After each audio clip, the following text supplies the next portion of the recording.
हमारे कहने पे वो तशरीफ़ लाए और हमेशा ही हमारी आवाज़ मासेस तक, बिजनेस कम्युनिटी तक पहुंचाई। आप जानते हैं कि अल्हम्दुलिल्लाह मुझे भी इस सियासत में कम से कम 27 साल होने को हैं और डे वन से जिस तरह मैंने और दोस्तों ने, साथियों ने मिलकर काम किया है, और वो भी एक हिस्ट्री अपनी जगह मौजूद है। जीते भी हारे भी साबित कदम रहे, अपने मौक़िफ़ के साथ कायम रहे और साफ़ सुथरा आज तक अल्हम्दुलिल्लाह एक टेन्योर अपना गुजारा है और हमेशा जो अपनी आवाज़ बुलंद की है for the sake of business community की है। 2003 में हमारा एक इत्तेहाद हुआ था प्याफ फाउंडर अलायंस के नाम से, और वो कहते हैं ना, आसमान बदलता है रंग कैसे कैसे। अब वो नई नई वजाहतें और ये जो मामलात हैं जो हम आम सियासत में देख रहे थे वो हमारी ट्रेड पॉलिटिक्स में भी अब आ गई। और मुझे समझ नहीं आती कि वो जो मामलात हैं जो हम ज़बानों से इकरार करते हैं और दुनियादारी और लेना देना करते हैं, हमारे वो कॉल फेल कहाँ गए। और उसकी मैं सबसे बड़ी मिसाल तो ये दूंगा कि ये एक कल कहा जा रहा था कि जी हमारा तो जी प्याफ के साथ मियां शफकत साहब ने साइन किए थे, तो ये डॉक्यूमेंट मैं आप दोस्तों को दे देता हूँ। इसमें आप देख सकते हैं कि शेख अरशद साहब ने ये डॉक्यूमेंट साइन किया था जो हमारा प्याफ फाउंडर अलायंस के साथ हुआ था, और दूसरा उसकी विटनेस मियां अंजुम निसार और मियां मोहम्मद अली हैं। इसमें किसी तीसरे फ़र्द का नाम हमारे ग्रुप से एटलीस्ट नहीं है। So this is a document, इंशाल्लाह ये आपको मिल जाएगा। दूसरी जनाब मैं ये आपसे गुजारिश करूँ कि 24 साल का जो सफ़र हमारा फाउंडर ग्रुप के साथ गुजरा है वो बड़ा प्लेजेंट था। उसमें छोटे छोटे और बहुत सारे चैलेंजेस और प्रेशर्स भी आते रहे, लेकिन अल्हम्दुलिल्लाह हम अपनी जगह बड़े साबित कदम रहे। और जो लास्ट इलेक्शन हुआ है आप बखूबी जानते हैं कि 2.5 साल, तकरीबन 2 साल उसको होने को हैं, लेकिन उससे पेशतर 2.5 साल पहले हमारे ग्रुप के अंदर एक फ्रैक्शन जो हमसे अलग हुआ था और जो कि चंद अफराद पर मुहित था, वो दोस्त अलग हुए और फिर उन्होंने बिल्कुल किनारा कशिया, बिल्कुल होता है ना जिमें कहते हैं ना, दम देखते दम ढक्कन रख देता दम देने वास्ते। सो वो अब गुमनामी में रहे और फिर कुछ मेरे फैमिली अफेयर्स और कुछ फाइनेंसर ढूंढ के फिर वहाँ से उन्होंने फिर एक कोशिश की कि हम किसी तरीके से हम जो है ना दोबारा सामने आएँ। तो बहरहाल और उसके जो रूह रवां हैं वो शख्स को बनाया गया। अगर वो ख़ुद बन जाता ना तो मैं कहता चलें ठीक है, उसकी तो थोड़ी बहुत हिस्ट्री है, लेकिन एक ऐसे इन्वेस्टर को उन्होंने अपना सरपरस्त आला बनाया जिसका आज तक, जिसने ज़िंदगी में कभी एक वोट नहीं मांगा होगा इन चंद दिनों के अलावा।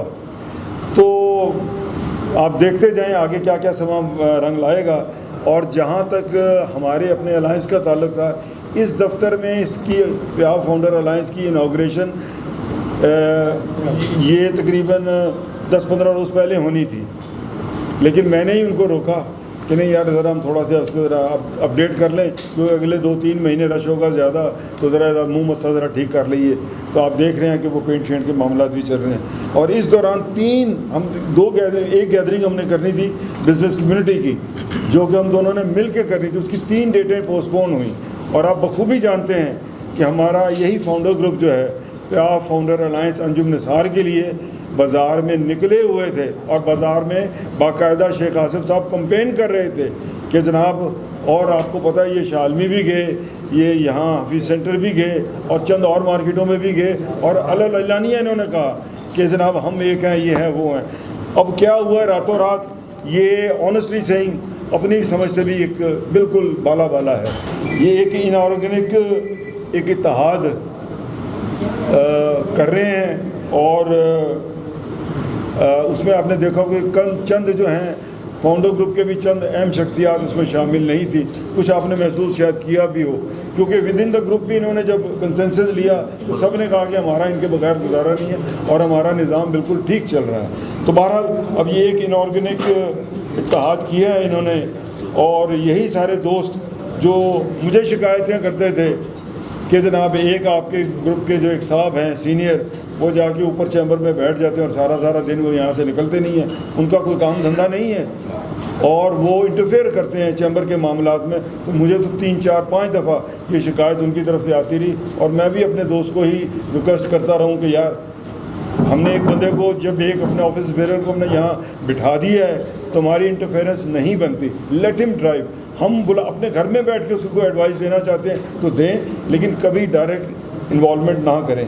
बहरहाल ये मामलात हुए और ऐसे वक्त पे हुए हैं जिस वक्त बिज़नेस कम्युनिटी को यूनिटी की और इत्तेहाद की ज़रूरत है।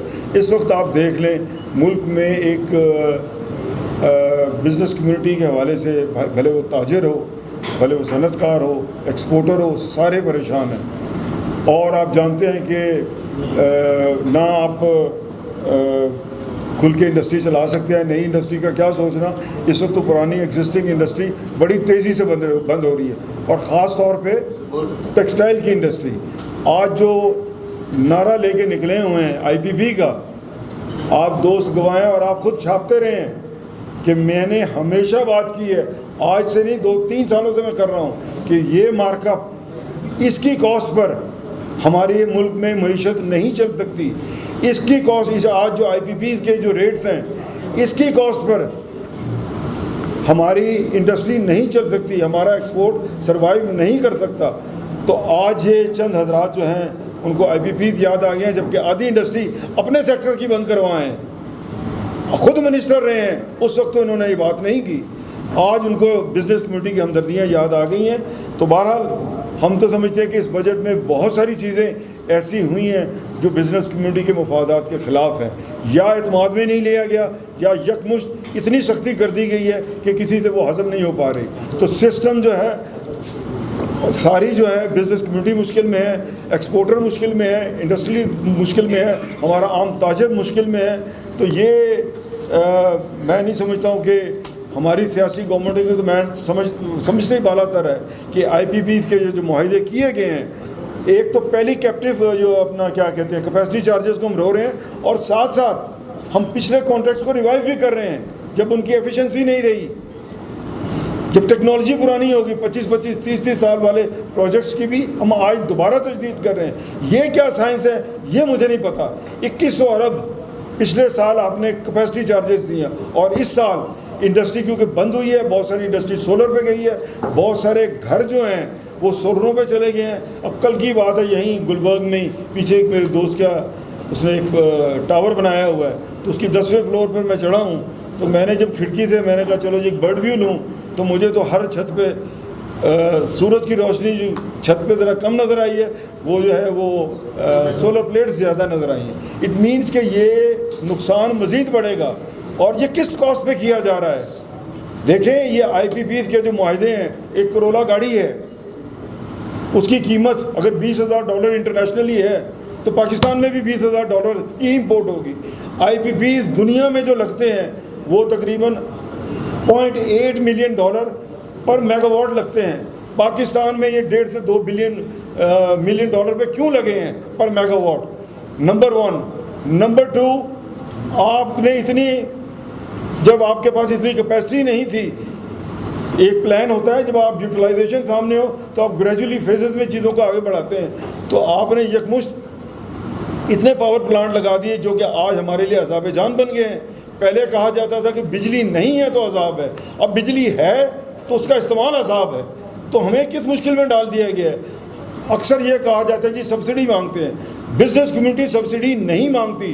बिज़नेस कम्युनिटी सिर्फ कहती है हमें लेवल प्लेइंग फील्ड दें। जब पूरी दुनिया में कोयले से या फर्नेस ऑयल से या गैस से जो बिजली पैदा होती है वो 8-9 सेंट की दी जाती है, सारफ को ख़रीदी तो शायद 1-1.5 सेंट, इससे भी कम जाती होगी। हमें क्यों 16 सेंट पे दी जा रही है, 18 सेंट पे दी जा रही है? और दुनिया में मार्कअप जो हमारे सराउंडिंग में 3.5 से लेकर 6% है, हमें 20.5% हमारा काइबर है। इन हालात में इंडस्ट्री किस तरह चल सकती है? इन हालात में तजारत किस तरह बढ़ सकती है? इन हालात में हमारा छोटा ताजर किस तरह सर्वाइव करेगा?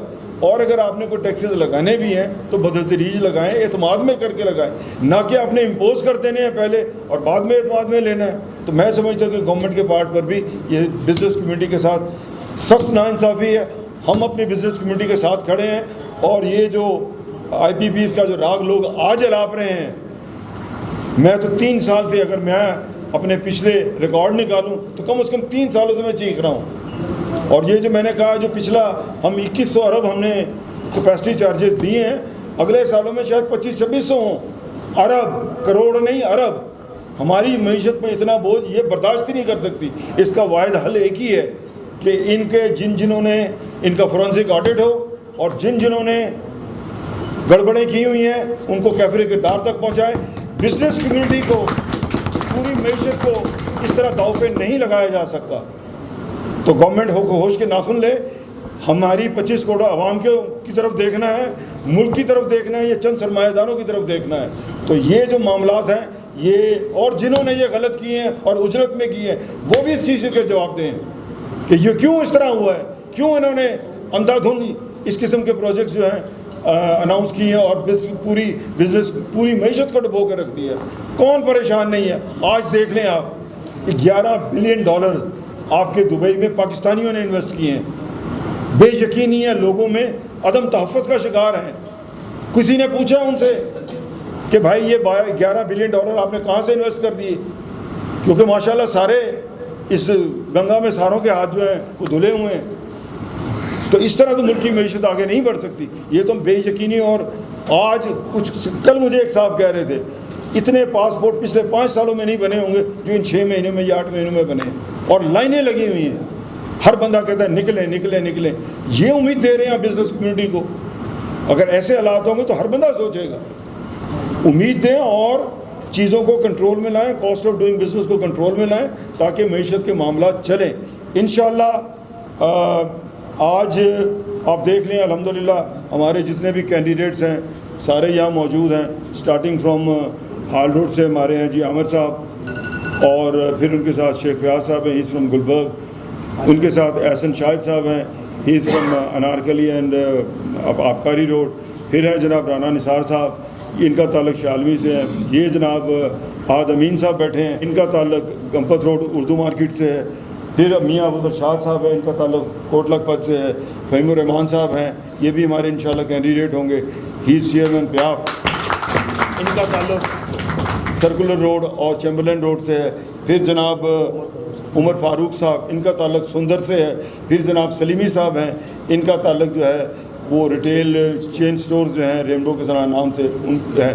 फिर उनके साथ तशरीफ़ रखते हैं जनाब इफ्तिखार साहब, अल्हम्दुलिल्लाह इनका ताल्लुक जो है पापाम से, ऑटो इंडस्ट्री से है। पीछे सरफराज साहब बैठे हैं। तो अल्हम्दुलिल्लाह हमारे सारे दोस्त जो हैं वो बाहिम्मत हैं और उनको पता है, क्योंकि हमारी प्याफ की जो रूट्स हैं अल्हम्दुलिल्लाह वो दोस्तों के साथ हैं, उसकी बड़ी गहरी रूट्स हैं।